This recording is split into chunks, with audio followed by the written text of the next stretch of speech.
Welcome friends. Voice over में किन 3 mistakes को आपको अवॉइड करना चाहिए? अगर आप एक वॉइस ओवर आर्टिस्ट बनना चाहते हैं, आप वॉइस ओवर में एक करियर बनाना चाहते हैं, तो किन 3 मिस्टेक्स को, 3 गलतियों को अवॉइड करना चाहिए? सबसे पहली गलती, आपको पता चला वॉइस ओवर के बारे में, आपने रिसर्च किया यूट्यूब में, आप इंस्पायर हो गए, अच्छी बात है। लेकिन आपने प्रैक्टिस बिल्कुल नहीं की। आपने कुछ दिन जो है थोड़ी बहुत स्क्रिप्ट रीडिंग की और आपने अपने डेमो सैंपल्स बना दिए और आपने क्लाइंट्स को आउटरीच करना शुरू कर दिया, मतलब कंपनीज को अप्रोच करना शुरू कर दिया फेसबुक ग्रुप्स के जरिए, और भी कई ऐसे सारे ऑप्शंस होते हैं। तो ये आपको अवॉइड करना चाहिए। आपको प्रॉपर स्क्रिप्ट रीडिंग की प्रैक्टिस करनी चाहिए। अपनी भाषा पे पकड़ बनाइए, अपने प्रोनाउंसिएशन पर काम करिए, वॉइस मॉड्यूलेशन, एक्सप्रेशन, बहुत सारी चीजें होती है। आप वर्कशॉप्स अटेंड करिए वॉइस ओवर की, एक experienced senior voice over artist से सीखिए। वहां पे अगर आपको स्टूडियो में बुलाया जाता है तो और अच्छा है। आप स्क्रिप्ट रीडिंग की प्रैक्टिस करेंगे, माइक्रोफोन के सामने आप रिकॉर्ड करेंगे, आपको एक अलग ही तरह का एक्सपोजर मिलेगा। तो आप इसमें समय दीजिए, जल्दी में मत रहिए।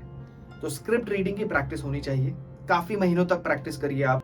इनफैक्ट जैसा कहा है, खुद सेल्फ लर्निंग के जरिए कर सकते हैं या फिर आप एक वर्कशॉप भी अटेंड कर सकते हैं। ठीक है, पहली चीज आपको क्लियर है। दूसरी मिस्टेक, दूसरी गलती, आप मोबाइल से रिकॉर्ड करके डेमो सैंपल्स शेयर मत करिए।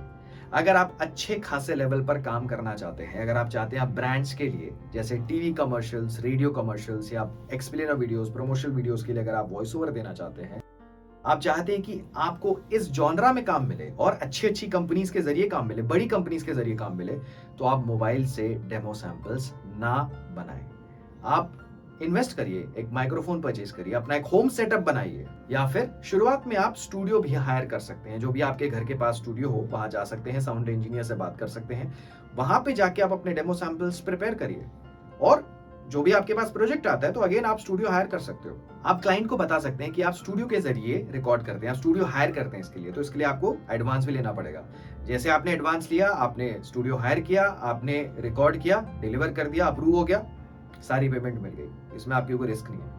अगर जेन्युइन कोई हो person on behalf of a company या फिर कोई इंडिविजुअल हो, तो कोई प्रॉब्लम नहीं है। ठीक है, सो दूसरी चीज आपको क्लियर है कि आपको अवॉइड करना चाहिए। अब तीसरी चीज, तीसरी गलती, आपने करा क्या? आपने अपने डेमो सैंपल्स प्रिपेयर करे, कहां पे जाके? स्टूडियो पे जाके। फिर आपने इसी के बीच अपना एक होम स्टूडियो डेवलप कर लिया। ठीक है, अब होगा क्या? आपने डेमो सैंपल्स पहले से बना रखे हैं कोई स्टूडियो पे जाके, और अब आपने अपना होम स्टूडियो सेटअप बना लिया। अब होगा क्या? तो अगर क्लाइंट उन सैंपल्स को सुनते हैं जो स्टूडियो में रिकॉर्डेड है, तो उनकी एक एक्सपेक्टेशन हो जाती है कि आप इसी क्वालिटी का आउटपुट डिलीवर करने वाले हो।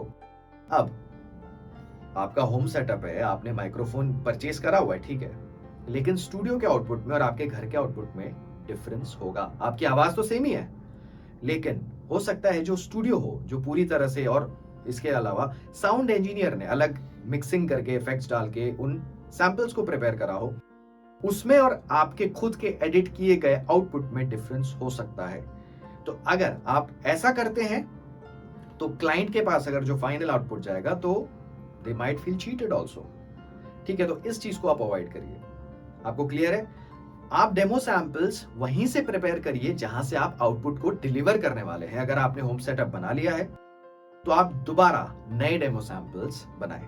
तो ये 3 गलतियों को आपको अवॉइड करना है, 3 मिस्टेक्स को अवॉइड करना है। ये वीडियो इसी के बारे में था।